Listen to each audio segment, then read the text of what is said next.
বন্ধুরা আমার, আজ আমি আমার এক বন্ধুর কথা বলব। বন্ধুর নাম সাজেদ। তো একদিন সাজেদ বলল আমাকে, সাজেদ চল অ্যামাজন থেকে ঘুরে আসি। উহু রাধে, চলো না।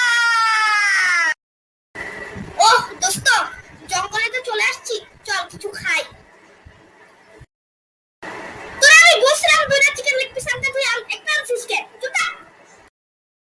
সরি বন্ধু, ভুলে গেছে, মাফ করে দে। তোর মতন ভুলোমন বন্ধু থাকার চাইতে না থাকাটাই ভালো।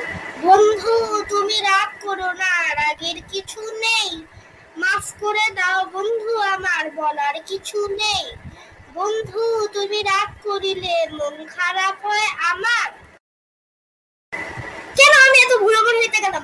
আজ আমার এই ভুলোমন কারণেই আমার শেষ বন্ধুটা আমাকে ছেড়ে চলে গেল। আরে আমার বন্ধুর কি হয়? এটা তো আমার বন্ধুরই চিৎকার মনে হয়। আমি কিন্তু আমার বন্ধুকে যে আর খুঁজে পাই নাই। এভাবেই রাগের মধ্যে দিয়ে আমার বন্ধুর সাথে আমার সম্পর্ক ভেঙে গেল। বন্ধু তুমি যেখানে থাকো ভালো থাকো।